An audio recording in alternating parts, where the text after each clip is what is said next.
A good evening, folks, and welcome back to the ADAC GT Masters Esports Championship. Welcome to round 3 of 8, and welcome to the heart of Austria, the heart of the mountainside, and, well, to one of my favourite circuits of all time, the Red Bull Ring.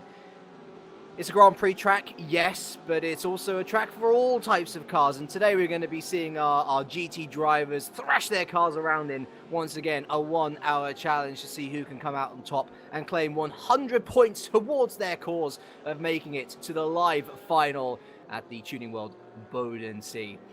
Let's introduce ourselves, shall we? My name is James Kirk, and with me, as always, Mr. Robert Wiesenmüller.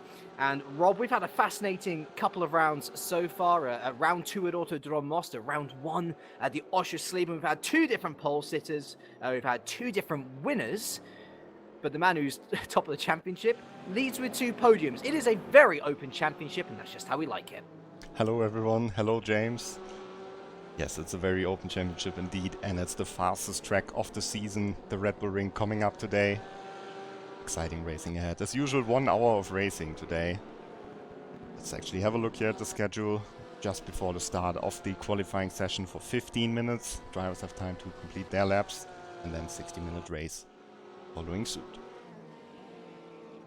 And so let's talk a little bit about the Red Bull Ring in general, shall we? As Rob said, one of the fastest circuits on the calendar. But since we've got some time before qualifying, we'll take a little spin around it. As you can see here, our calendar, the Red Bull Ring, round 3 of a total of 8 rounds, including that final, 7 online, of course. But here we are in Austria. It's a very deceivingly simple circuit, isn't it, Rob? Because you've got this first turn, Castrol Edge. You've got a number of straights, which hopefully, by the way, we're going to see the Mercedes do quite well around this track. It's struggled at the previous ones. Very power-dependent circuit, and it all depends on a number of these corners, which are tight and require you to get into the lower gears and then move on up through them on exit. Remus, we just passed there at the very top of the hill, the top of the circuit. We then got this back straight. This is where you'll often find the DRS zone in the various Formula series that come and ply their trade here. A downhill braking zone into Schlossgold, a corner which you have to be, again, very careful about getting on the power too early. So crucial around the entirety of the circuit, as I was mentioning. Then through Roth corner. Again, you're not really braking too hard. You need to maintain momentum around there, hard on the power, out to the outside curb, swing it through the Wirth curve, and then make sure to hug the exit. That's turn number 6. Only 8 turns on this circuit, by the way, not too many to memorize. The final 2 here, both downhill. Rindt, of course, named after the posthumous Formula 1 champion. And Red Bull Mobile, of course, named after the main, or the sponsors, of course, of the circuit. That is the Red Bull Ring in its simplicity. It'll hopefully allow for a number of laps to be completed in qualifying, Rob. I get the feeling that a lot of these drivers are going to need it because it is so easy to make a mistake. Yes, it's easy to make a mistake indeed, especially it's easy to get a slowdown penalty when you run too wide. On the exits here you can see a lot of tarmac runoff areas as all the cars are jumping back to the pits. Right now, practice session coming to a close. And we just followed Martin Stefanko for this lap. And Martin Stefanko, driver from GT Omega, RPM Esports, he's actually our championship leader after finishing 3rd twice in a row in the opening 2 races. And other names to really watch out for there. Moritz Lerner really broke through the ranks last time out. Got a strong 2nd place. Unfortunately, wasn't quite as strong as his teammate Jack Keighley. You see him all the way down there in 9th. Those 100 points are from 1 win, of which he's only contested 1 round. The Englishman in hot form. He was untouchable at Autodrom Most, and for very good reasons as well. I think it was a real shock to the rest of the field to see just how dominant he was. I think Red Bull Ring, by value of the circuit being so small, it should naturally close up the field again. Even still, people are not going to be watching their backs. They're going to be looking ahead. They want to try and get the jump on Jack Keighley, make sure that his momentum is stopped in its tracks before it really gets going. Of course, other people to look in there. Wisniewski's had a strong season so far. Of course, Ben Spunky, our first winner of the year. Gogo Baldi, a resurgent Gogo Baldi, up in the top 5.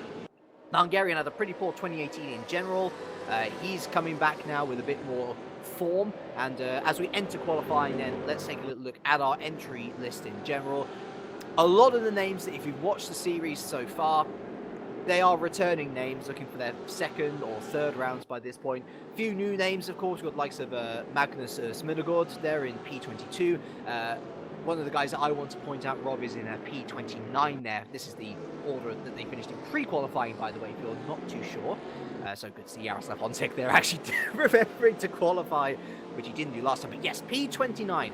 Francesco Hanabianco took pole position in both Server 2 races so far, Rob, but is yet to see the finish line in either. Yeah, he had a couple of connection issues there that harmed his progress in the races. So hopefully this time in Server 1 it will be a little bit better for him. And we can see here lots of Corvettes this time around. Very good circuit for the Corvettes. And fastest of the debutants was actually Andre Santos in P11, who is a very well-known name on RaceRoom, but it's the first time that he participates in this series. I was going to say, it's no surprise to see Santos qualify for this. Of course, a real there's another one. And size. People are absolutely clouting that first curve. Thankfully for them, they can just escape back to the garage and go on out again. But that's pretty hilarious to see people going so hard against that curbing early on. But yes, Santos, multiple times winner, multiple times podium sitter in the old Mercedes AMG e-racing competition. He's also done pretty well at EWTCR level as well, if I recall correctly. Either way, very well-known name on RaceRoom. We should be expecting to see him up in the top 10 once it comes to qualifying, because he's a very good driver, and he tends to get in the top 10 wherever he goes. But yes, we've got how many cars on the server? We've got all 30 people here on the server, and we're going to highlight, of course, our championship leader. Took 2/3 so far, Rob. If he keeps on doing that, then qualifying for the Tuning World Bodensee final is going to be a cinch. Yes, Martin Stefanko, very impressive performance for the guy who already raced in the Sim Racing Championship of the Formula 1. F1 Esports, he drove for the Haas F1 team. Also got a little bit of real-life racing experience. Very capable driver, and at the moment in the championship he's being chased by a German driving for Williams. And Moritz Lerner. Now it's been real rewarding to see Moritz come in. I think he came into the RaceRoom scene at the EWTCC, didn't he? It was 2017. He was actually one of the guys who's always been on RaceRoom. He's been since the game started. But yeah. The thing with him was that in the first years on RaceRoom he was pretty decent, but he didn't always make it to the live streams and so on. No. So he really improved as he went on, and I think pretty much since 2017 he's one of the guys who's always a contender for race wins. So he's been driving for quite some time, but you know, just in the past 2 years he's reached this level where it's really, really, really good. And the Williams pickup as well. I mean, that's a huge boost of confidence to have such a big racing outfit come in and say, yeah, we'd like you to be one of the leading drivers for our esports team, of course. Is he the true leader? That's still to be decided. There are some very good drivers at that stable, including the man on your screens right now, Jack Keithley. Currently leading the timing sheets, by the way. We're almost 5 minutes into qualifying with a 1:27.620, although he's going to look to improve this massively. So you'll see the array of purple boxes at the bottom of your screen. That means that he is going fastest in all of the sectors, except the final one, Rob, where it seems that somebody behind him, or rather someone in front of him at this point, has just gazumped him. Andre Santos there, we were talking about him featuring in the top 10. He's just gone P1 with a 1:27.305. That's over 2/10 faster than the fastest pre-qualifying time of Jaroslav Honzik. So Andre Santos, he shows he's not messing around here. Might be his first start of the season, but he still wants to win. And a reminder to anyone who is new with us here at this round, when it comes to qualifying, once that timer hits 0, that's your lot. There is no finishing the lap you're on. You have to time it so that you are crossing the line on your final lap with 0 seconds to go. That's, you know, it's how it works on RaceRoom, and it does provide a very different dynamic and definitely catches a couple of people out. Stefanko there going P8 on the grid. Your top 5 currently is Santos, Keithley, Kunze, Rechel and Honzik. That means that there is only one Porsche featuring inside the top 5. A real demonstration of this circuit and how it is so not favouring the Porsches. Lerner there, P7, Brzezinski rounding out the top 10. Still some bigger names to put some times on the board, though, Rob. We've got Banky down there in P11. Adam Pinch is looking to get into the top 10, I think, certainly, with a Mercedes that has underperformed at the 2 circuits we've been to so far. Gogo Baldy still without a decent time. Wisniewski and Heinemann still without a decent time. There may be 8.5 minutes left of qualifying to go, but there is still a lot of movers and shakers to come. Julian Kunze just moved up to 2nd position. And yes, indeed, it's a lot of Corvette at the front at the moment. Actually, the Audis and BMWs did not qualify for the first server this time around. Usually we see René Kirchhoff and Lucas Boron in the top server as well, but this time was not quite enough. In return, we have a couple more Mercedeses. And there's this yellow livery here, the HTP car, driven by Malte Schneider as Rechel, moves up to 2nd position now. Yeah, and Banky's moved up to P6. I saw Hassa going in there. Yeah, Hassa up to P7. Romont up to P10. So Stefanko outside of the top 10 now. Brzezinski only up to P12. Brzezinski really struggled in qualifying just a week ago as well, actually, after taking the first pole position of the season. He's struggled in qualifying in recent memory. And we are now nearing the halfway mark of our qualifying session. Santos still on pole, but only now by a 10th. From his compatriot, Michael Reckel. And here is Jaroslav Honzik then, who won pre-qualifying. A strong showing after forgetting to qualify for his home race, and a little bit of a slippery moment there through the birth curve. Sees that particular lap abandoned. But I tell you what, P6 at the moment, Rob, that's not too bad at all for the Czech driver. No, that's not too bad at all. And this is probably the favorite track of Jaroslav Honzik. He's always been extremely good here. He won in the e-racing competition. I think in the year afterwards he got a podium. Yep. Always very strong. You can see Malte Schneider there taking an alternative route in the final corner, and Simone Puglisi, Ballas Racing Team driver from Italy, trying to make his way into the top 20. Not quite. That was quite a slow final sector, actually. And he remains P21 then. The only person not to set lap, or the only people I should say not to set lap times are 3 of our new debutants, actually. You got Luki Treves there in the Mercedes of all things, P28, of course our double pole sitter. Treves has just put in a 128.948, so it goes P26. But then we have our 2 times pole sitter in server 2, Francesco Panabianco, and Manuel Zengaffanen. Now Zengaffanen's another one of these guys who has taken part in the MERC. Was certainly looking much better last year in the MERC as well. We saw a visible improvement from both the Zengaffanen twins, of which Manuel is the only one to qualify for this time around. He was on pole. He was on pole at the Red Bull Ring last season. He was, yeah. He beat Keithley and Honzik in qualifying. That was very impressive back then, but looks like he can't repeat it this time around. Well, I'm thinking top 20 for him. Surely top 20. Moritz Lerner currently inside the top 10. He set 2 green sectors, crosses the line. Does not improve from P10, remains there on a 127.838. He only has to find 31 thousandths, to get himself up to P9 and past Florian Hasse, but these Corvettes are proving rather troublesome. Brzezinski up to P6, Keithley, after such a strong-looking first lap, down to P4 overall. It's a Corvette 1-2-3. It's a German 1-2-3. Santos, still from Rechel, still from Kunze. That's also the Euronics 1-2-3. It is a Euronics 1-2-3, and you've got Ascaro there, strong rivals of Euronics, doing pretty well as well there. Bromont up in P5. He had a strong qualifying at Most as well, but got caught up in the early shenanigans there at turns 1 and 2, which perhaps stunted his progress just a little bit. It'll be exciting to see if the Frenchman can better himself here at the Red Bull Ring. 5 minutes left to go, Rob. Can anyone challenge this Santos provisional pole position? Because still nobody has gone within a 10th of him. I think it would be really difficult for Jack Keithley to challenge this time here, because this is just the limit of the car. The Porsche just isn't so fast in a straight line. Can get a good exit out of the slow corners, can brake very late, but the straights are just a bit too long here. I think Keithley will be really happy with P4, especially when you look at P19, Tim Heinemann, his old rival, only in P19, so Keithley clearly has the upper hand at the moment.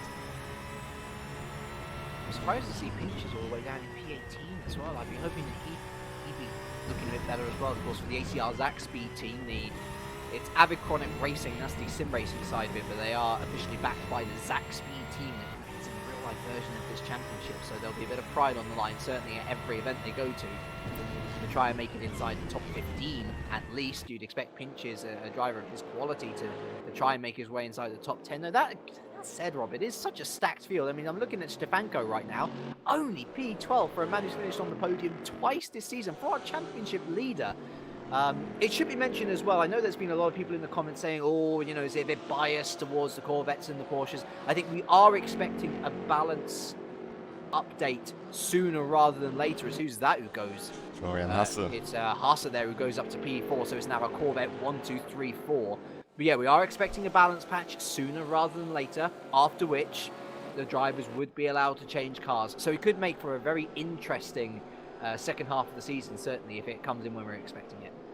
Yes, and you can see Euronics Gaming completely dominating the qualifying so far. Florian Hasse, of course, also part of this team since recently. He joined from, I think it was Edge Esports before. Yep. Doing a good job. He's not the best place driver in the championship for Euronics Gaming, I think, after the last race where he had to DNF. He's currently P10, Rob. Yeah, I think it's Michael Rechel who's actually the best place driver from this team. It is. He is 7th. So actually, Hasse is the second highest placed driver for Euronics. There goes another Corvette into the top 10. Gergo Baldi into P8 now. And Baldi, who's in the top 5 currently, again, looking to further cement his form. The question is, can he better that time now? It seems like there are a number of people who are doubting it, certainly. And mind you, looking at the time as well, Rob, if you're not out on track now, then there is no point in going out the pits because you're not going to make it round twice. Yeah, that is true. So Malte Schneider, when he crosses the line here, he will start his final attempt. If he didn't cut the track there, he went very far over the curb, and if you cut in the final corner, it might invalidate your next lap as well.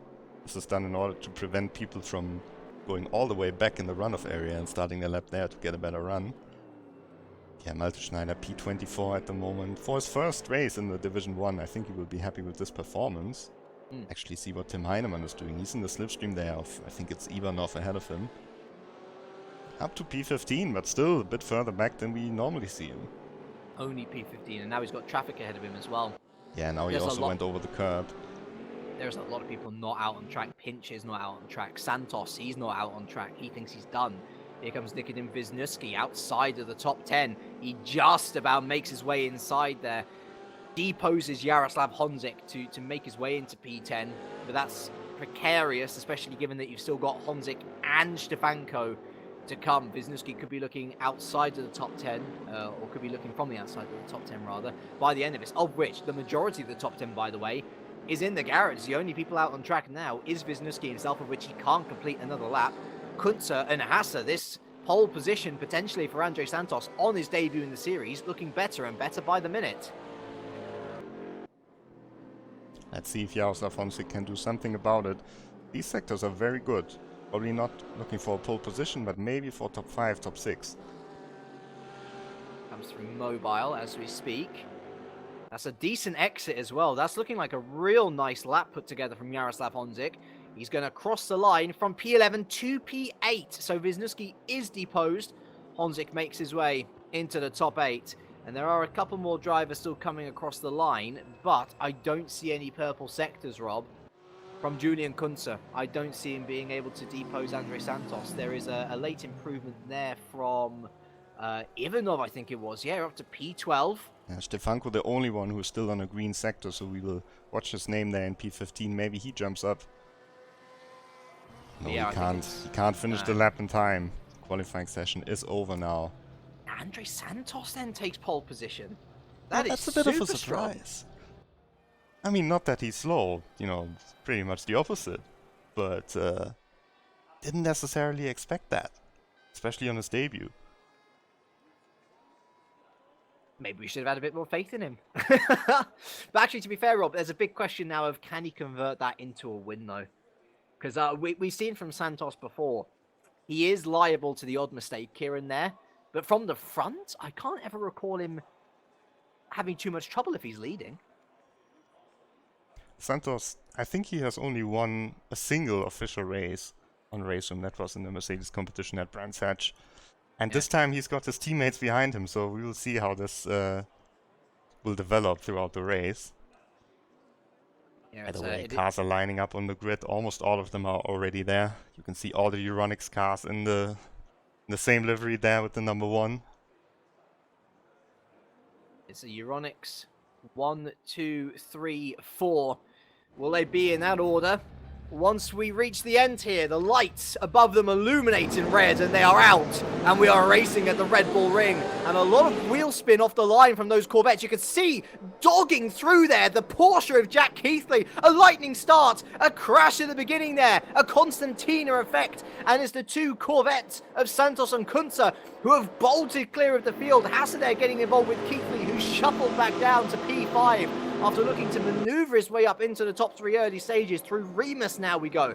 Surely going to be one of the overtaking spots on track. A lot of cars there just going up the inside, trying to make a little bit more headway. I think they've all come out pretty much in the order which they went in, but it was a great start for these 2, Rob. Santos and Kunze somewhat helped, rather ironically, by the great start that Jack Keithley had. As it turns out, he's now gone back a position. He's down to P6. Look at all these cars going into the corner at the same time. It's a miracle that they all stay on the track here. Martin Stefanko, the championship leader, all the way in the midfield, fighting with Heinemann here and fighting with, I think it's Löhner, who also had a really bad qualifying. Oh, one guy is off in front. I think that's Wisniewski. It is Wisniewski, yes. He's back on track, though. And just about... It's a difficult rejoin place, isn't it? But he's now behind. You can see there the Mercedes and Pinches who made a couple of positions up. And David Nodge there up into P17 himself as well. So a lot of work for Wisniewski to do. Then a lot of work, mind, for Santos to do as well. It's an hour-long race. It's a long way to go. Oh, I think mandatory pit stop as well as Pinches is round. And that was contact, I think, with Benedek, I want to say, or was it Konrad Zarebiec? I think it was Zarebiec there, unfortunately, and it's a shame for Pinches, whose season goes from bad to worse. But at the end of lap 1, Rob, it is Santos who leads from Kunze, Hasse, Rekel, Keithley, Baldi, Vermont, Bunky, Honzik, and Brzezinski rounding out the top 10.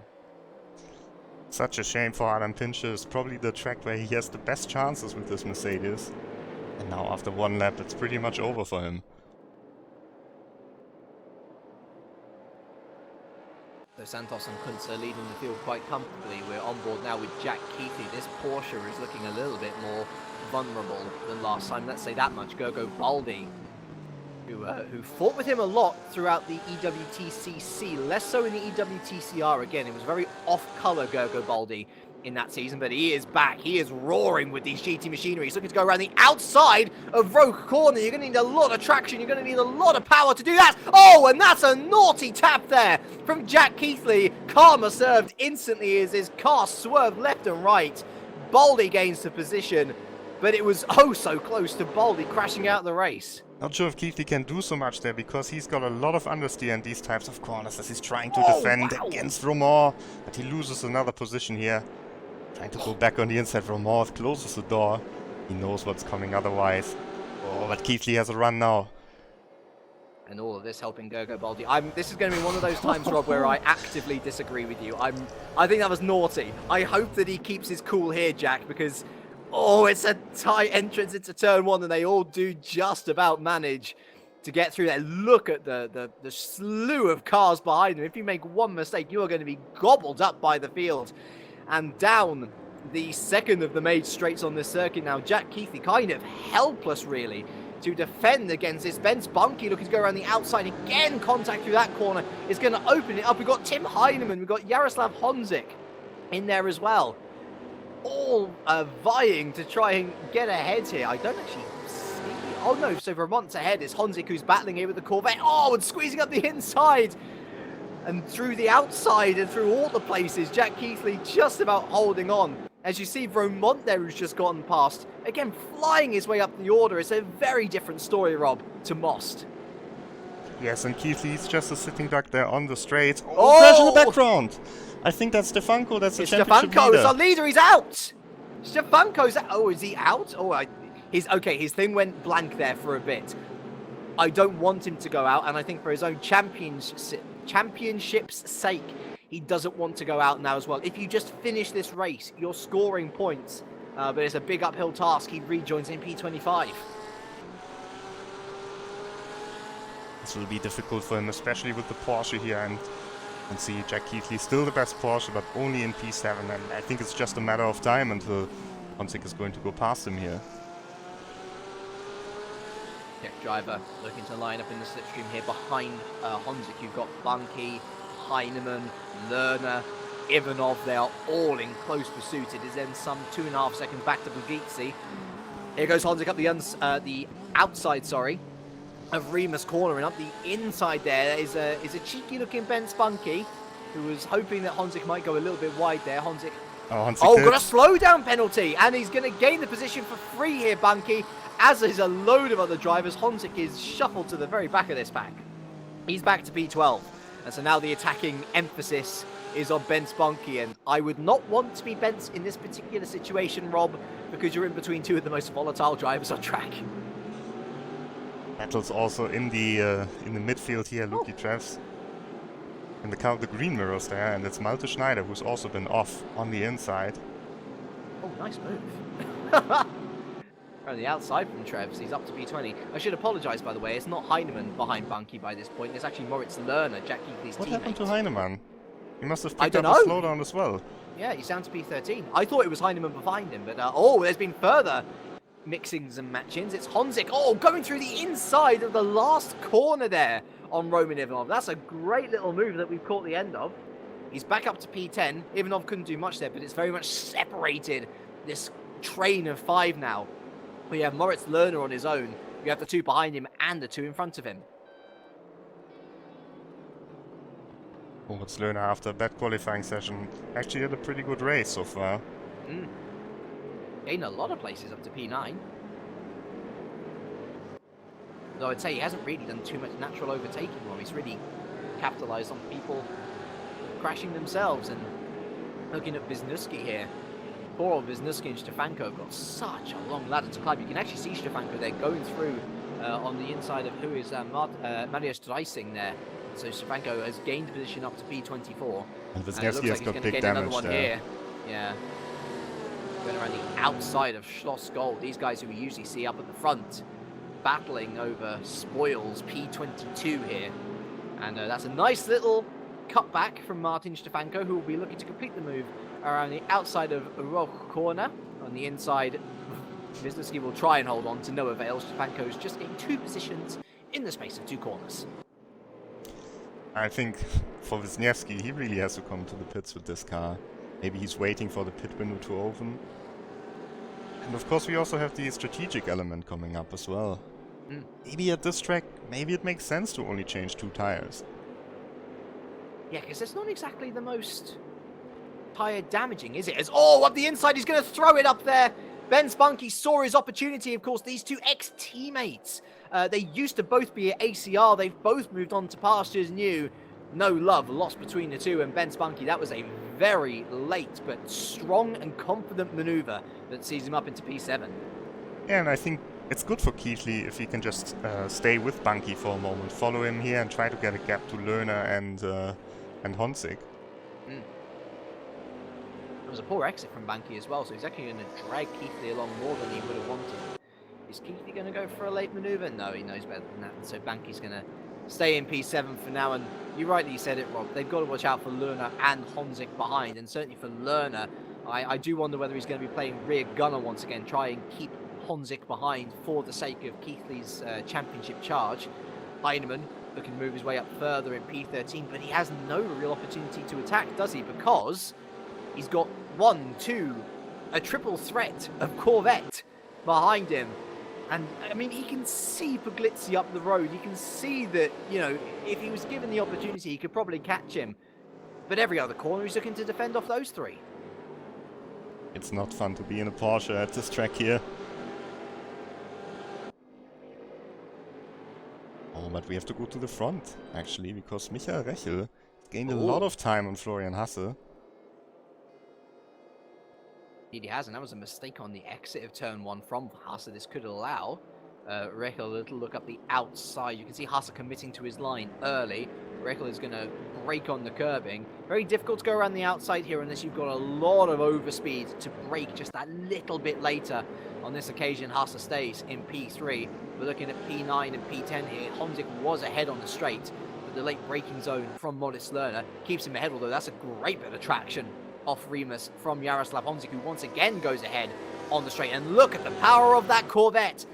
Ahead before they've even hit the corner, Rob. Honzik is through.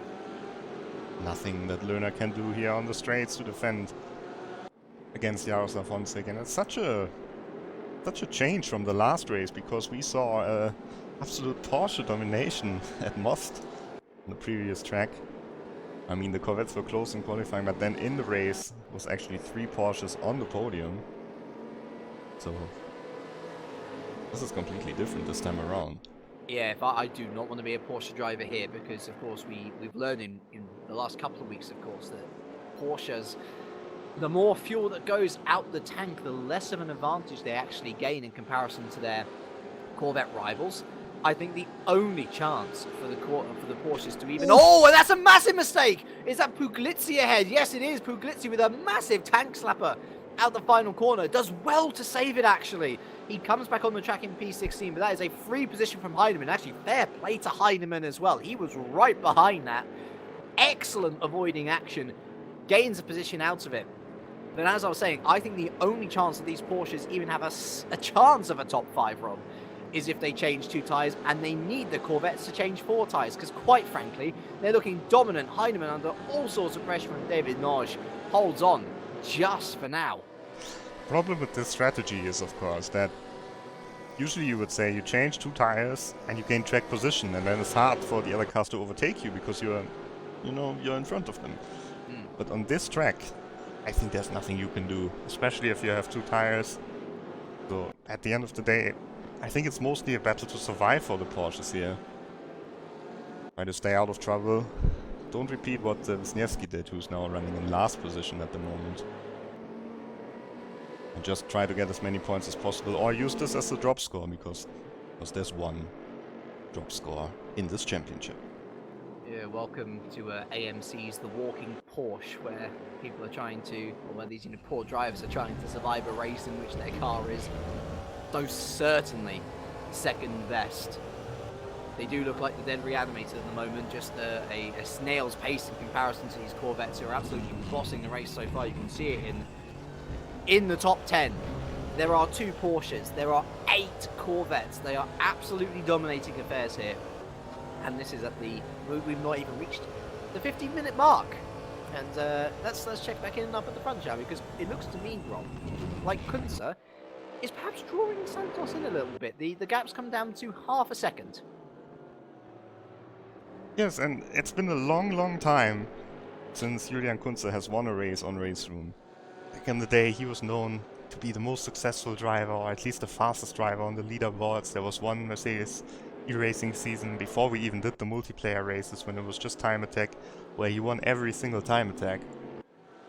And of course he got a big victory in the WTCR launch event at the Nürburgring. But since then he hasn't won a single race. No, I don't think he has. He definitely didn't win in the EWTCR, did he? Yeah, he just won the opener of the Mercedes competition, but I think this race was before that. Yeah. And since then he hasn't won a single race, and that's really surprising. But I think today he's got a perfect opportunity to do so.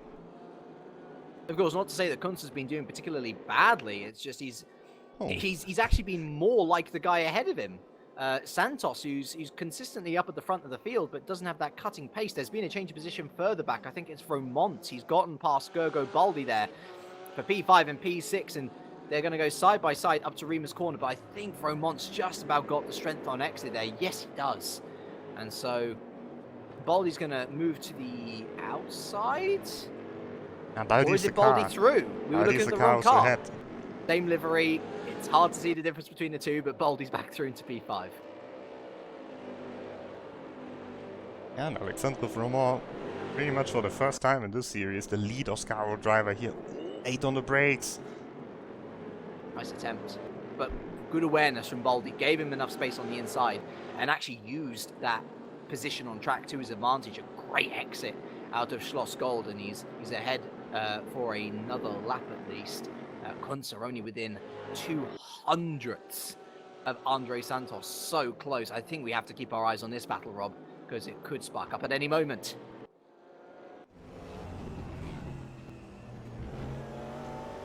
Well, that was conservative from Kunze on the exit of Mobile. You could see how much time that Santos has gained by virtue of just attacking that curb a little more.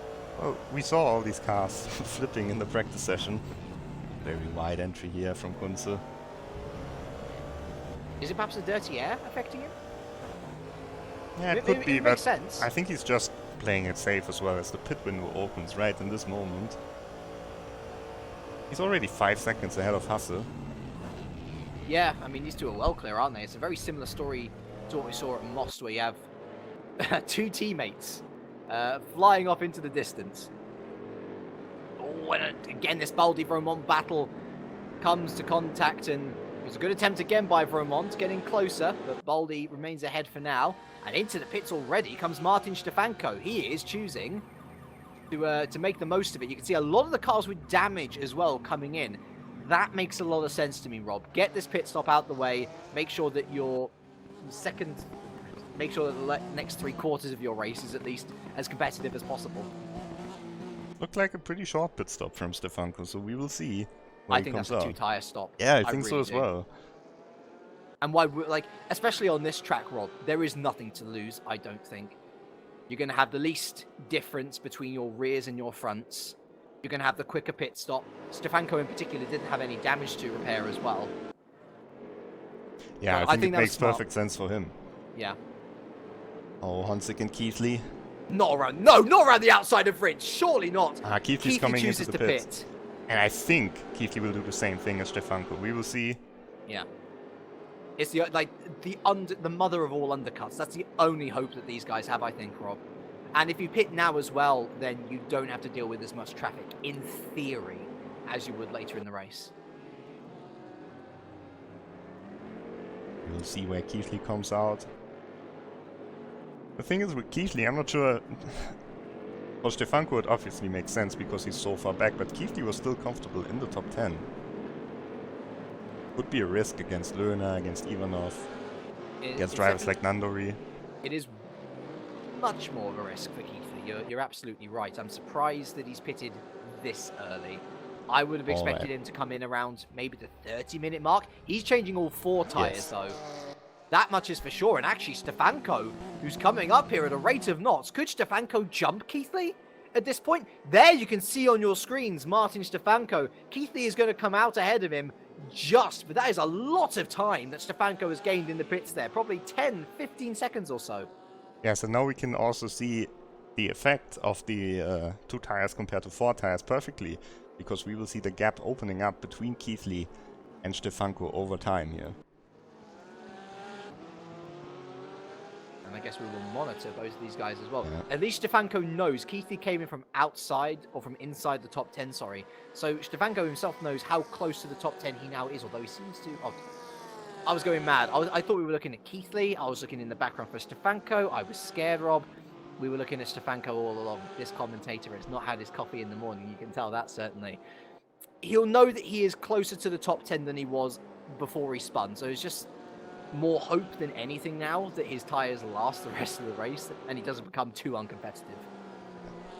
It was 2.7 seconds just a few corners ago here. The gap changes a little bit depending on the corner, but I think it's roughly around 2.7 seconds at the moment. We will see how that develops as the race goes on. The pit stop window will remain open until the final 15 minutes of the race, by the way, so it's a decent sized window for you to make your pit stops. A lot of tactical adaptability and a lot of tactical room to stretch your legs out into. And on board now with Gergo Baldi, looking back at Alexandre Vromont. This has certainly been one of the battles of the race so far. Edge Esports versus Oscaro. Yeah, and Gergo Baldi, he's one of these drivers who's pretty much universally praised for being extremely fair on track. Yes. And very often you see him actually losing out in these races because he's not driving as hard as his opponents. He's the nice guy, isn't he? Yeah. The proverbial nice guy. And Alexandre Vromont, he's a nice guy in person for sure, but on track he's pretty tough. So we will see how long it will take Vromont to actually try to make a move again. We've seen the first attempts, I'm pretty sure Romont, he wants to get through. He wants to get away from Bunky and Honzik in the background as well. You know, we go back to that EWTCR launch event, and the battle that kind of sums up Gergo Baldi for me is you might remember Baldi versus Brzezinski at the Hungaroring. I mean, Yeah. that was one of the best battles in sim racing I have ever seen. It was truly something to behold, and it speaks volumes of both drivers. Certainly Baldi up in P5 in this race, Brzezinski struggling a bit down in P14 as we look at Jaroslav Honzik, another one of those drivers who was present at the event, looking to go around the outside of Benz Bunky, who ended up being the EWTCR Season 1 winner, of course. A lot of... You can kind of get the impression, if you've not really watched the race room scene at home, guys, that a lot of these people know each other from different series. They don't just keep themselves confined to one type of car like you'll see in real life. A lot of these guys are multifaceted. They can step into a GT, they can step into a touring car, they can step into an open wheeler and still be as competitive as in the other. Oh, look at this here. This is traffic. These are lap cars. Traffic. Yeah. They've been in the pits. I think that's Schneider or Treffs. It's Pinches and Schneider. Yeah, and they really should move out of the way. With the Mercedes, they're not really that much slower than the Corvettes. But still, they are showing... I'm pretty sure they see the blue flags now at the moment. But they don't really do any attempt of moving out of the way. They've taken their pit stop, both of them. And I'm sure that Gergo Baldi will be appreciating the slipstream. There goes Schneider out of the way. Surely has to he slots back both in. of them. It kind of worked out because being the astute driver that he is, Romont was able to pull a move off there. But you can see the effect of what's happened now. That great battle between P5 and P6 has been completely separated by traffic simply not moving out the way. And Romont has been spun off already once this season by a lap car. He won't be happy with that. Finch is now getting out of the way nicely. Definitely cost him some time. Gives Baldi a little bit of space. And Gaffinen in it. Is Tim Heinemann out? Yeah, Tim Heinemann is out. What happened there? Third That was time 5 in a laps row. ago as well. Completely missed that. So did I. Well, maybe Rob, it's become such a natural occurrence for him to quit out of a race that he's not winning that it's we kind of just taking it as normal. I don't think he just flat out quits out of the race. I think something must have happened there. It doesn't look like damage, but He's last done it time twice already. Last time he had a problem in the pit stop. Actually, that's true. Actually, yeah, he did have. I should be fair to Tim. There was actually a technical problem in the pit stop last time that caused him to quit out. I apologise, Tim. Whatever your issue was, I'm interested to learn what it was, certainly. But it's still a very disappointing championship campaign for Tim Heinemann so far. It's a third retirement so far. Yeah, usually you would say Heinemann is in the championship. Oh, he could win the championship. This time around... And again, we should re-emphasise as well. All you have to do to score points in Server 1 is to finish. And so not only is he on 0 points, but because of penalty points picked up, he's on minus points. Oh, yeah. Wisniewski! Sorry to interrupt you there, but he just goes into the back of Treffs there. Oh, at the inside! Oh. Wow. That was... he's having none of it. He was like, nope, I'm going to keep that position, thank you very much. Although look at Wisniewski all over the back of him. This might be the only time on track that we will see a Mercedes under serious pressure from a Porsche. But even then, not able to go around the outside. When he break late Wisniewski, he can't do anything. And Trev stays ahead. This is his debut in Server 1, but this is also his debut in the whole championship. He did not qualify for Server 2, 3 or 4 in the previous races. And he just has no... well, I would say no respect. Of course he's driving respectfully against Wisniewski. Oh no! And that is a big mistake from Wisniewski, completely caught out by Trevs taking that corner. And that is the second major incident for Nikodem Wisniewski in this race. Oh, that first half of Oschersleben seems a long cry away from the championship that this is turning into for the Polish driver. I say that, Rob. He's P3 in the championship. But then again, he's P3 in the championship and he's P25. Yeah, this championship is going to get really shaken up after this race. Oh, it's Lerner. Currently the best one from the drivers that are placed well in the championship. He's running in P9 at the moment. We have to take into account Stefanko and Keithley, both of which who have pitted already. Yeah, that's true, but I could imagine that maybe Rechel or Bunky is moving into the lead of the championship after this race. Saying that, Bunky is only in P7, so... I'm having a look at it now. You know what, Rob? Go Baldy. Yeah, it could be Baldi, but it will be very close. We'll have to do the maths here. once everything's shaken up. Once the checkered flag flies, let's do some maths and try and figure it out. Yeah, not exactly the debut race that Manuel Zingaffinen really would have wanted here. Currently stuck in P23 behind Simone Puglisi, the Italian. Of course, good news for them is that there are still a number of people ahead that have yet to pit, so more positions to gain, but certainly not the debut that Zingaffinen would have wanted, as Romont is behind Jaroslav Honzik. And is he into the pits? And Lerner as well. Yep. Actually check with them. Yes, that's in the pit lane. Now we'll see where Keithley and Stefanko are. Like, this is actually a very relevant pit stop to happen. Oh, Keithley, that could be a slowdown penalty. He needs to watch out in this corner. He has certainly gained bucket loads on Stefanko. That gap, since we last saw it, has doubled. So the choice of changing all 4 tyres is working out for Keithley in terms of covering off Stefanko. But Romont is already out the pit along with Lerner. Maybe they both went for a short pit stop. No, I think that's Lerner. Oh, there is Lerner. Now, Keithley was ahead of Lerner before the pit stops. There's Romont. Keithley actually gained some time. It's not much though, is it? I'm sure that he would have wanted to gain a he has little bit more worse than tires, that. of course, for the rest of the race. It depends on whether Romont and Lerner changed all 4 tyres as well, because if they changed all 4 tyres, which I presume they did, given the state of that pit stop, I don't see any advantage gained for Keithley. We have a battle for the lead now again. Andre Santos has been caught by Julian Kunze. But we've been in this position before, Rob, and Santos hasn't been perturbed so far. Up to Remus. And again, there's no real effort to even check on the inside as to whether Santos might want to cover that off. Kunz is just playing it safe. Maybe he sees the pit stops, Rob, as a possibility to perform the undercut on Santos. It would certainly be better than risking his car out on track, but then again, you can never really count on pit stops to do as you want. Either way, they're both still gapping Hasse and Rechel. Rechel has lost a lot of time compared to Hasse as well, but he's still comfortably ahead of Baldi.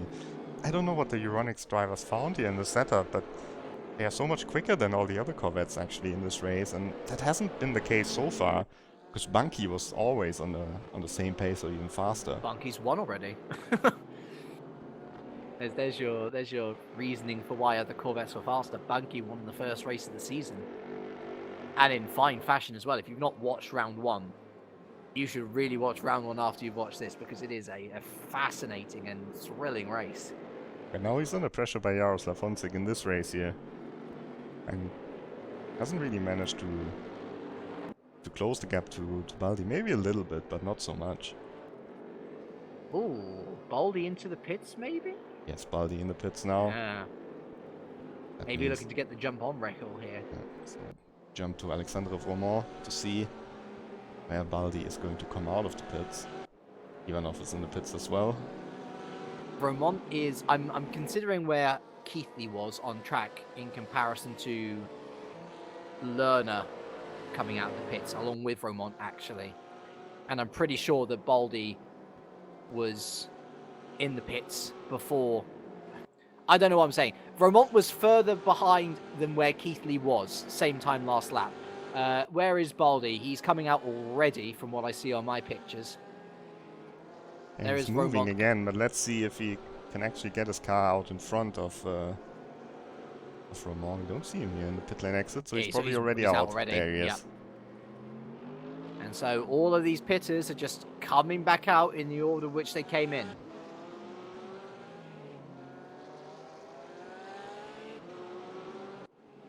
Ivanov out of the pits as well, behind Stefanko. So Stefanko gained a lot of places. He with his has, pit yeah. strategy. That's worked out beautifully for him. He's still losing time. He's still 4 seconds off the back of Moritz Lerner, but at least he's not in 20th. Here's an interesting battle as well. Sengaffinen versus Puglisi, and Sami Ibrahimi just came out ahead of them.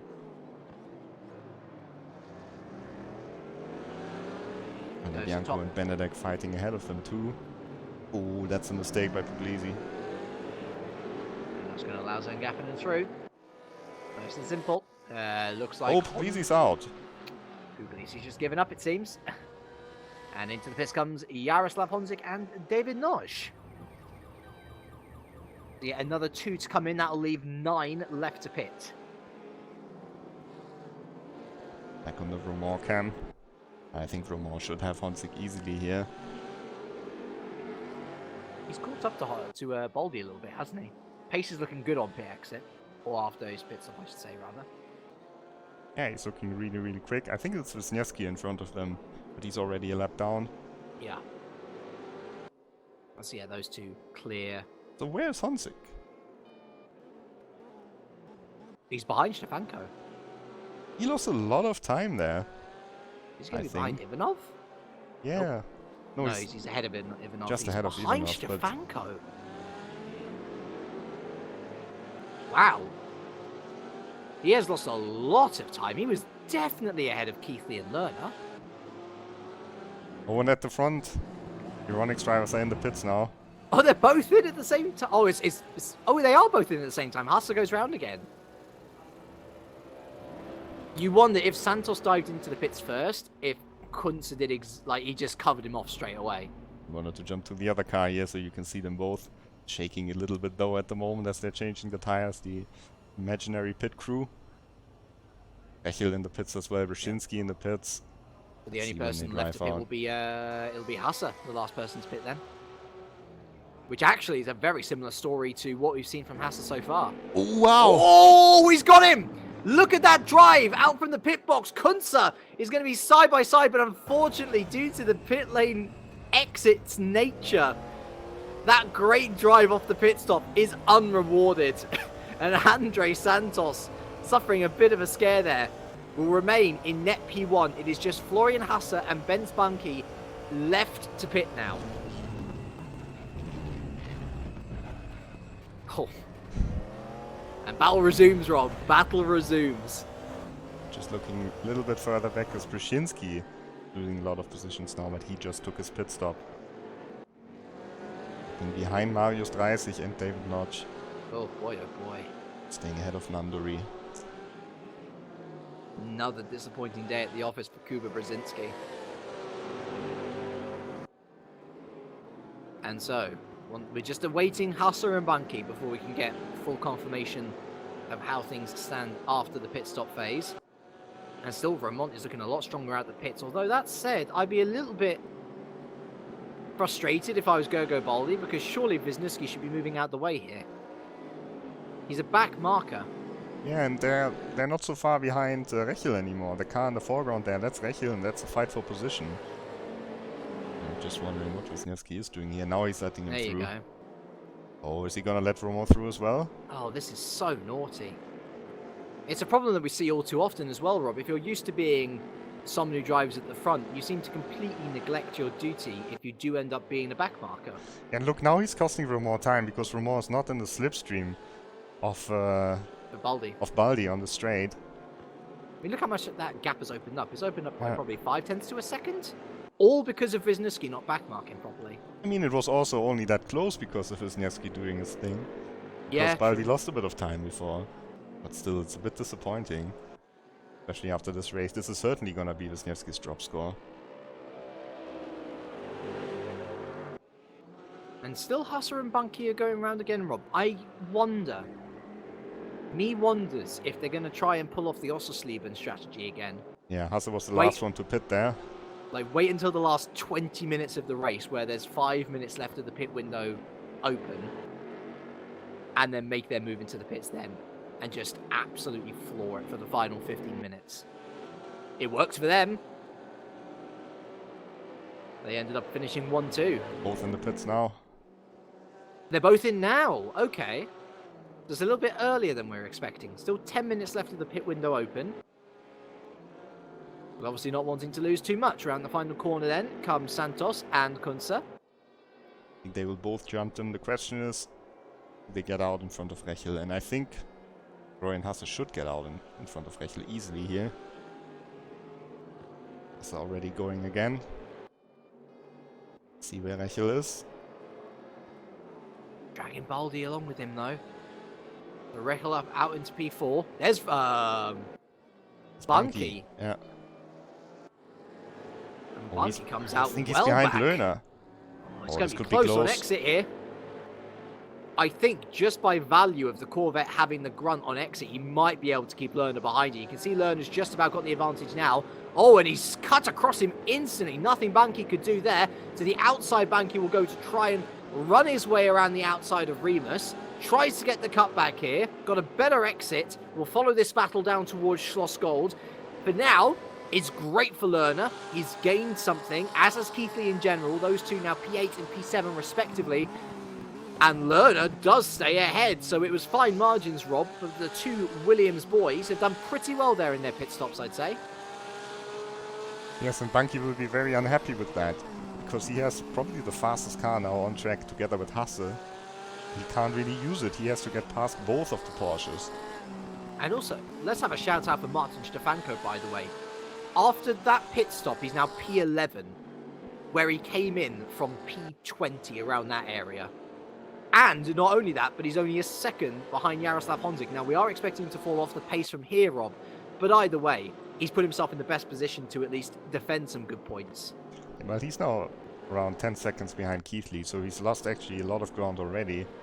But he's not in a bad position. He's got Ivanov behind him, who's his teammate. Then against Notch, I think it will be hard against Notch in this race. But maybe he can stay ahead of Brzezinski and Dreisig. The pit stop phase well and truly over. Let's take you through your top 10. It's Santos leading from Kunze, Hasse, Rechel, Baldi, Vermont, Keithley, Lerner, Bunky and Honzik on board with Benz Bunky as we speak, looking ahead to P8. And still Lerner stays ahead. This particular Porsche showing a bit of steel, showing a bit of grunt, and he kind of needs to, Rob, again. I don't want to say that he is definitely playing the role of rear gunner, but it's certainly helping Jack Keithley ahead, who won't want to lose any more positions from where he is currently. Well, you say he's playing the role as a rear gunner, but at the moment Lerner is the one who's much better placed in the championship. True. And if he beats Bunky in this race, especially, then he has a real chance of winning this title here, getting so many points on a track where his car is certainly not suited. I think we just... It's why I'm very careful to say maybe, because wherever Jack Keithley goes, he tends to assert himself as a team leader. And I feel like that's going to be a real test of Lerner, because he has been growing in confidence these past couple of years. He has been showing a lot of excellent signs these past couple of years. A race like... Oh, contact ahead! And that is Keithley! It was Keithley who got caught up with Wisniewski. What are they doing? They are also both teammates there, and that's Keithley with the massive off there. That might be suspension damage, and it's allowed Lerner in. Lerner to go around the outside of Jack Keithley into Remus, and other teammates going to come into contact. Lerner trying to go around the outside. Look at the Corvette as well on the inside. Ben's Bunky, he smells blood. He smells an opportunity to pounce. And Wisniewski, not for the first time this race, showing awful back marker abilities. Jack Keithley under all sorts of pressure. Here goes Bunky, almost at the inside of Lerner, who has to go to the outside of Keithley because of their braking zones. And all of a sudden, the battle for P8 has become an enthralling battle for P7. Not that I want to thank Wisniewski, of course, because quite frankly, Rob, that was terrible. I don't know what he was doing. They are certainly communicating with each other. Oh, there he goes! Bunky just goes past, and that's bad news for Keithley as well. Deary me.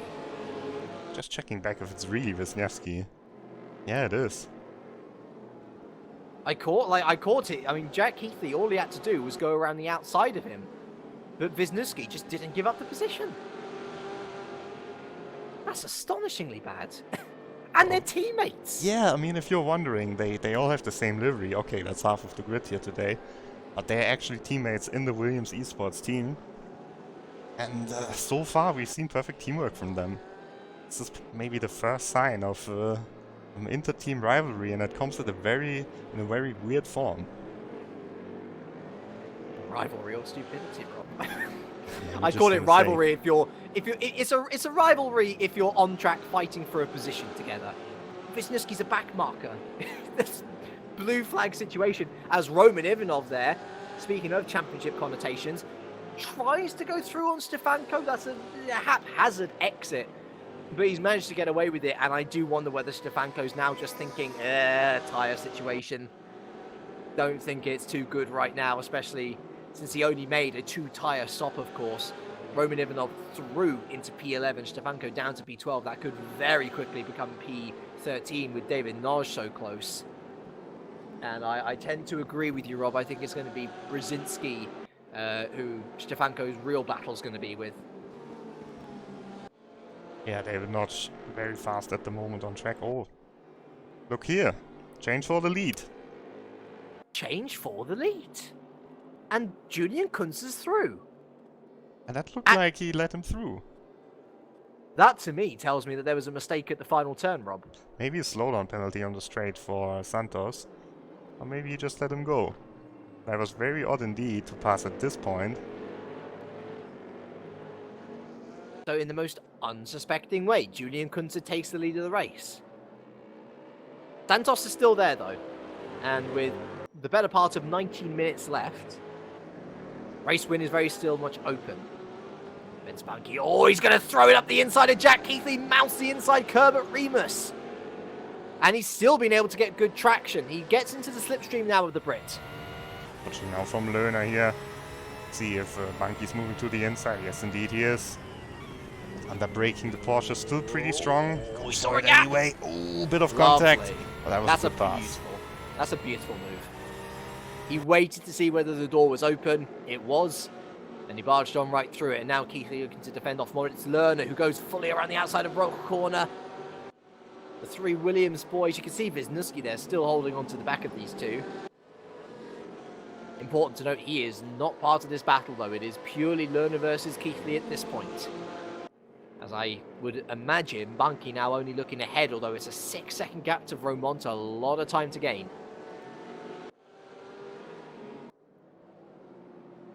Battles all the way throughout the field. Also a bit further back, Malte Schneider now going past around the outside of Adam Pinches here. Oh, Pinches fighting back.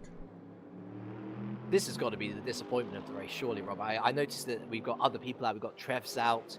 Panabianco still yet to finish a race this season in either server, and that's a little bit naughty from Schneider. Surely Pinches allowed back through. Yes, at least Schneider recognised his own mistake.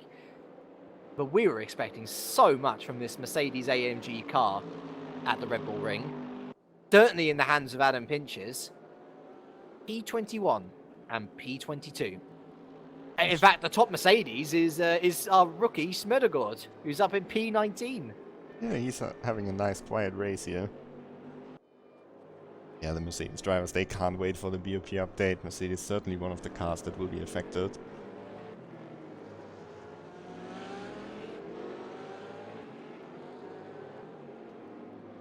What a shame. We were hoping to see a top 10 from that car. Alas, perhaps another day. At this point, Jack Keithley will be happy to get away with a top 10, won't he? Because he's got Moritz Lerner close behind him. He's got Jaroslav Honzik closing in at a rate of knots, although given how Wisniewski's been in this race, it'll be 50-50 as to whether he gets past him without incident. To be fair, actually, past Honzik, it doesn't look too bad because Roman Ivanov is some 7 seconds behind the Czech driver. So a top 10 should be pretty secure for Jack Keithley. But obviously, P8 is hardly the position which he would have been hoping for.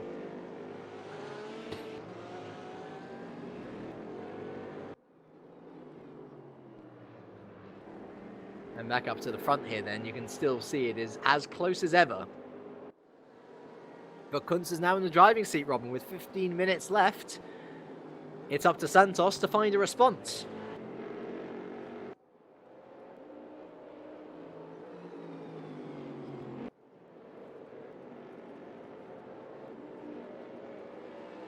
Let's see how hard Santos will fight for it, because he's not really in the championship. He's already missed the first 2 races. And these two have also been teammates for a very long time. As long as I can remember, at least. Well, it's probably worth considering. I mean, we've talked about the live final multiple times now. It's probably worth going through, now we're into the championship, just how you qualify for that live final. You know, what are the rules and regs? Well, let's put it this way. If you are within the top 20 drivers in the championship by the end of the season, then you're qualified. Of course, at the final, it's a slightly different format where you're going to have 2 drivers per car. And so you might have some people teaming up within the top 20. You might have some people drawing in outside help as a teammate.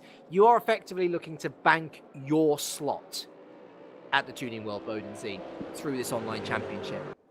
And so I think Santos has got every chance of qualifying for this live final on his own. Of course, he might want to team up with Kunzer. He might want to team up with someone else. But you'd rather be safe than sorry, Rob, you know? That certainly looks like Euronics does not have a problem with too few drivers that are capable of doing a good job in this Corvette. We will see how they will attend the final event at the Tuning World Bodensee, which is coming up in May, of course, beginning of May, actually on the 5th of May. This is how you backmark. What's that, actually? I think that's Baeza, one of the Spanish drivers. Also didn't have the best race so far. But that's just a case of much better backmarking. It's not like Baeza lost a lot of time there. They at least let the other 2 through. Meanwhile, update from server 2, we've got a Mercedes leading ahead of an Audi. What? On the second server. Lucas Kolb is leading the race ahead of Lucas Baron. Oh, Baron, of course, who featured twice already in server 1. And then the first Corvette, Kevin Hensel, in 3rd position at the moment. That's nice to see the other 2 manufacturers doing well in server 2. Santos getting a little bit closer to Kunzer. It's always such a mixed bag when you talk about the performance of the cars. And, I mean, it's obvious to see the Porsche is not as strong as the Corvette here this time. But with the other cars, yeah, they're probably not as good as the Corvette and the Porsche in this championship.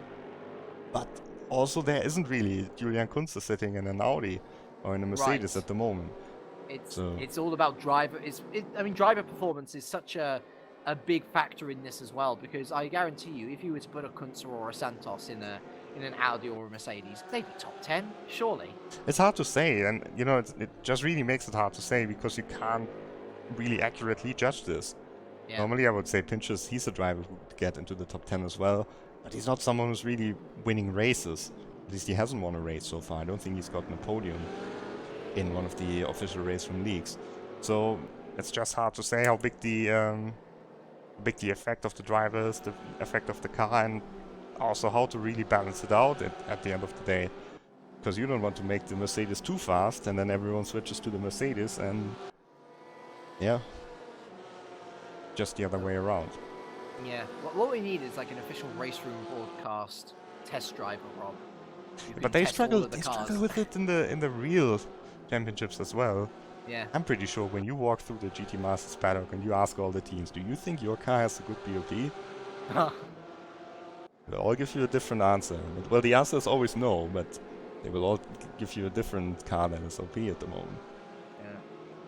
It's all about perspective, isn't it? And from Martin Stefanko's perspective, probably day over, it was I would still say that his bold call to change 2 tyres to come in at the first opportunity when the pit stop window opened, it was the right call, but obviously he is suffering now. P13, he's already lost out to Cooper Brzezinski. He's got about 7 seconds back to Marius Deweissig. 10 minutes to survive. I mean, that's doable. But that's going to be a big blow to his championship hopes. Here we've got a cool battle. Nandori, Benedek and Ibrahimi fighting against each other for P15. And that's a good performance by all of them. I think Benedek is the best placed out of them in the championship. I'm going to have a quick check for you. That's actually Ibrahimi. was 1 point ahead of... He is indeed. That's actually 3 no, points he's 3 ahead. points. Yeah. Yeah. 3 points ahead of Benedek in the championship, and I don't think Nandori has even scored points yet. Yeah, definitely retired from one of the 2 races. Oh, look at the leaders. God, look how much they're mounting those curbs. If I was to do that, I'd just go spearing off into the barriers at turn 2. Yeah, it's difficult because there's actually less grip on the AstroTurf, but the difference is not as big as you would maybe expect it to be. So you can actually use the AstroTurf because you get a better line through the corner. But you have to be very careful, especially on the exit. When you accelerate on the AstroTurf, then your car can spin easily, especially with the Corvette. And not as stable as it might seem here. There's a lot of setup work going in to make it this stable. Porsche is pretty hard to spin on power, but with the Corvette it's definitely possible, and with the Mercedes it's actually very easy. I'm sure you live viewers would have noticed that we're into the final 10 minutes of this race then. And I think thankfully, unlike Most, it is actually a 2-horse race until the finish. It's probably not going to include more than 2 horses, given that there's a 10-second gap between second and third. But it is a battle between 2 teammates. It is a battle between 2 people who so desperately want to win, not just for bragging rights, but almost to get a monkey off their backs. Santos versus Kunze is your battle for the win until the end. Not to say that we're not going to enjoy all of these other battles further down the field. Of course, we've got this battle for P8, Keithley, Lerner, Honzik now join the fun as well, looking to try and pick up good points after not taking part, after using his drop score for his home race at Autodrom. Most, you got Bunky there on his own in P7. Could he yet be caught by this trio? We've still got Gergo Baldi versus Alexandre Vermont in the battle for P5 and P6. That could yet kick off. Should Baldi make a mistake more than Vermont, I guess. There are some further battles down the field as well, more deep rooted into the midfield. Lerner But this past one, Keithley. This is the one which we need to watch out for. Lerner versus Keithley has blown up a little bit, and Honzik is rubbing his hands together. He can see an opportunity here. Almost NASCAR bump drafting Moritz Lerner into Schloss Gold. Keithley looks to go fully around the outside of his teammate. They had contact already, and Honzik is just looking, prying, hoping to find an entrance that'll see him gain positions. Keithley up the inside of Roche corner, looking to regain P8. Does so. Lerner back into P9. And how these guys have come out in the order that they entered turn 2 is beyond me, Rob. Keithley there with some excellent defending and excellent rebuttal in general. That was the second time that Keithley has been hit by a teammate. This time it was not a big contact, so you can probably look past that. But still, Lerner was going for the move, and we were talking about it. Who's the number 1 in the team? In the points, it's Lerner at the moment. On track, it's Keithley, but Lerner is trying to fight back here. And he also needs to get a move on, because otherwise Honzik is just going to drive past him. It's such a fascinating battle of authority, isn't it? I almost get a Hamilton Bottas vibe at the moment, where you've got. I get a Hamilton Rosberg vibe, you know. Yes, that's a better comparison. That is a better comparison. Because Lerner has been improving year upon year, and Lerner certainly has won races, you know, and strongly as well. He's looking to become a stronger character in this Williams team. And the fact that there has been contact between the two most certainly says it's Rosberg Hamilton, right? But yeah, they've got to be careful because, I mean, Jaroslav Honzik, he loves these opportunities. And may I cast your mind back, Rob, to 2017, to the MERC, when Jaroslav Honzik won a race here because the 2 leaders hit themselves off. And guess who one of them was? Yeah, I think back then it was Heinemann and Rebenak? Or Keithley. Yeah, it was Heinemann and Keithley, of course. Rebenak did gain a position, or he did gain a position or positions out of that challenge as well, but it was Keithley versus Heinemann that essentially gifted Honzik the win. That just looked very scary there, because we had Andre Santos and we didn't see Julian Kunze, but it was just another Corvette that the camera jumped to. These are still in battle here. Battles all the way. around the circuits, and Gaffinen has to defend against the Rebiek and Smedegaard. Nice little scrap going on down here as well. Of course, a reminder, if you finish the race, you score points, so it is absolutely worth getting your car to the finish if you can. And nice to see these guys scrapping for what is P18 overall. Nice to see Zarebiec bringing in some points at scoring positions as well. I've been watching his career develop for a little while. It's good to see him here. So I'm sure that Zengaffin will be a little bit disappointed not to get top 15. But then again, it is his first time in the championship, and then maybe he's just got to get a little bit more used to these cars.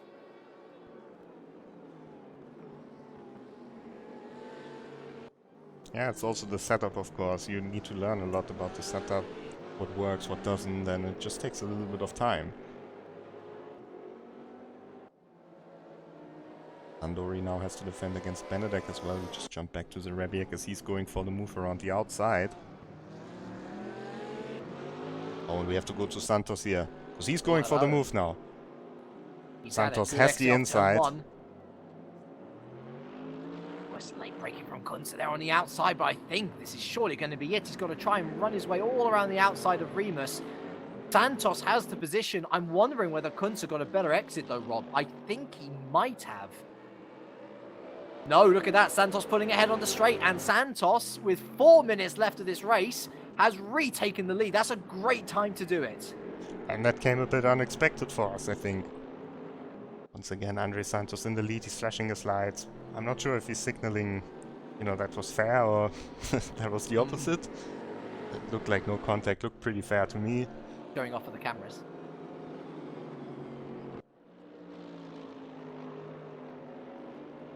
There is still 3.5 minutes to go, however. Now, the question is, how many more laps are we going to get? Probably 3 at the end of this one, right? I'd say 3. I think 2.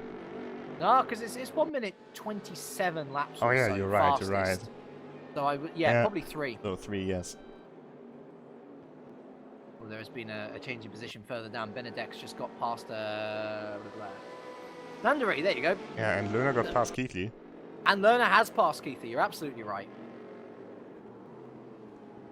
So very much pulling a Rosberg is Moritz Lerner, looking to cement his hold in his championship. Or further ahead of his teammate. Jaroslav Honzik, he's just staved off a little bit, hasn't he? He's not really forced the issue, which we were seeing him do that at Oschersleben, but he's been a little bit more conservative here. Yeah, the Williams drivers also giving each other slipstream, of course. Just makes it a little bit harder to pass that Porsche that's directly in front of him. But the slipstream, the straight line advantage is not so big. There is no attempt from Keithley to try and overtake there, is there? And to be fair, Keithley pitted very early as well. Yeah. So probably tyres starting to wear down just a little bit too. Maybe it was inevitable that Lerner would take this position. Only they will know. I'm sure they'll be discussing it in the debrief afterwards. Shinsky, meanwhile, has caught Ivanov. It's a battle for P11. Stefanko comfortably in P13 at the moment. And Smedegaard also in a battle, once again, against Rebiek and Zengaffen. I think you'll be happy with P20, Magnus. I just read in the chat that Honzik is low on fuel. Oh, and they would know that as well, because of course Yaroslav is he usually live streams his points of view. They're always entertaining live streams, by the way. So he just went past. Oh, who's that? Benedek That's has been Benedek. off. I was thinking, oh god, is that Keithley? Nope, it was Balint Benedek, who's down to P17. That allows Nundary back through into P16. The two of them weren't particularly close, so I imagine that was just a mistake from Benedek. From what 1-6 in the pits. He's refueling. Oh, he has to refuel. No, it's Ivanov all over again from Most. It's a quick splash and dash, but how much time has he lost? He's gifted another position to Stefanko. Will he get out ahead of Dreising, though? I think he's just out ahead of Dreisig. Yeah, Shinsky, meanwhile, fighting against Ivanov, but we have to stay with the leaders here because they are about to start the final lap. And even though these two are teammates, I would not be surprised if Kunze is trying an overtake. Certainly not. Excellent. Final lap of this race, and for the second time in 3 events, we have 2 drivers within 5/10 of each other. It's even closer than that today, isn't it? Kunze right underneath that rear wing of the Corvette ahead of him, his teammate, his compatriot, Andre Santos. This is his debut in the series, Andre Santos. What a statement that would be. To win, to repeat what Keithley did last time out at Autodrome Most. Up through Remus, and it was a great exit off turn 1 that has seen Santos nice and clear, but they've got to be careful because there are back markers, and Adam Pinches moves out the way there. Good back marking from him. Sad that he's had to get used to it, unfortunately, this season, but onwards we go, and it is a good gap that Santos has gotten for himself here, Rob. He's late on the brakes, but Santos always with the better exit. Of course, Kunze, there's a saying about him that he seems to gain 7/10 under braking. Well, sadly, it seems that strategy is failing him today because Andre Santos is gaining 7/10 on exits. His car is looking so planted. Keithley has gone off by the way. Keithley has been off. We'll jump to him right after they cross the line. Yeah. And it looks like he's not lost a position, but he has lost a lot of time to Moritz Lerner. Around the final couple of corners they come now. There's not much that Kunze's going to be able to do from here. And from pole position then, Andre Santos takes the win at the Red Bull Ring on his debut in the series. 100 points goes to you, good sir. It is a Euronics 1, 2, 3, however. Kunze in P2. A long way back he may be, but Florian Hasse will pick up his 2nd podium of the season in P3. It's going to be Michael Reichel making it a Euronics 1, 2, 3, 4. As the young German comes home in P4, as you guessed. And Romont, we didn't even notice this. Romont over to Gergo Baldi at the end there. So Romont P5. Baldi keeps up his good consistency in P6. Then Spunky comes home in P7 to make it Corvettes all the way down to P7. The first of the Porsches comes home in P8. It's Moritz Lerner. Oh, look at Keithley's car! Ahead of Jack Keithley. That's completely destroyed. He's so lucky to even get it over the line. Minus a front bumper. Keithley comes home damaged, wounded in P9. Roman Ivanov rounding out the top 10. The likes of Brzezinski, Stefanko, Honzik all coming down, or coming through outside the top 10. But it is Santos who wins, Rob. Although it was only just. That was a close race between Santos and Kunze. We've seen the position changes. Here's the last battle on the track, Sengaffinen against Smedegård. I think Sengaffinen should have this. Oh, does he? Not a good exit, but pretty equal power on these 2 cars. Crosses the line 19th. Yeah, Andre Santos wins the race, fastest lap as well, ahead of Julian Kunze, and Euronics Gaming just completely dominant this time around here. This was the track for the Corvettes, and they used it beautifully. 1, 2, 3, 4. Good performance by Hasse and Reichel. We haven't talked about them at all in this race, actually. Alexandre Vromont, best of the rest when it comes to non-Euronics drivers, and Moritz Lerner, the best Porsche in P8. And from my calculations, Rob, it's either Reichel or Baldi in the lead of the championship. Yeah, it's good to see that each race there's someone else who's, who's going to fight for these wins. We've seen, of course, victory for Ben Spunky in the first race, and victory for Jack Keithley, and now Andre Santos, the 3rd driver to win. And when you say it's Baldi and Reichel at the front of the field, they've not been on the podium. It's quite funny, isn't it? Yeah. We might have a championship leader who's not even been on the podium yet this season. But and in fact, consider this as well. Just as a general stat that we know is true, with the exception of Bunky in round 1, we've not had a championship leader who's won a race. Yeah, and who knows how it's going to continue. The next track that is coming up, you just jump to the calendar real quick. Next track that is coming up next week is the Nürburgring, and that track will certainly be in favor of the Porsches. Pretty much the opposite story of of what we've seen today. We're going to be using the DTM layout, and so it kind of cuts out the bottom half of the circuit. We're going to be cutting off halfway through. It will definitely benefit the Porsches. We might see the Audis back perhaps as well. Goodness knows how the Mercedes are going to recover from this one. But it's sure to be a fascinating race nonetheless. I mean, all three of these races have been fascinating in their own right. And hopefully they've given you at home enough incentive to come back in a week's time. A reminder, it is week-on-week action. 7 races, 7 weeks. Round 4 comes back at you the same time as always. So, please be there. It is sure to be a fascinating one. We'll, of course, update you with the championship standings there, of course. And, Rob, as always, you don't have to be standing there at home watching these races, do you? You could potentially compete yourself. Yes, qualifying for Nürburgring is still open until tomorrow afternoon. But of course, you can still participate in the previous rounds, set some hot laps, for example, on the Red Bull Ring, or try to qualify for the races afterwards. We've got Zandvoort coming up, we've got the Sachsenring coming up, and then the season final at Hockenheim. Lots to look forward to. Lots to have enjoyed as well. I will follow up on my request to you. If you want fantastic racing, then be sure to look back throughout the RaceRoom Racing Experience YouTube channel. Watch the previous rounds. They're fantastic bits of action to watch. And as I say, be sure to tune in next week live when we head back to Germany and to one of the legendary tracks of them all, the Nürburgring, to continue this rather wonderful championship. I'd like to thank all of you for joining us. I'd like to extend a big thanks once again to my co-caster, Mr. Robert Wiesenmüller. I've been James Kirk, and from all of us here, it is a very warm goodbye.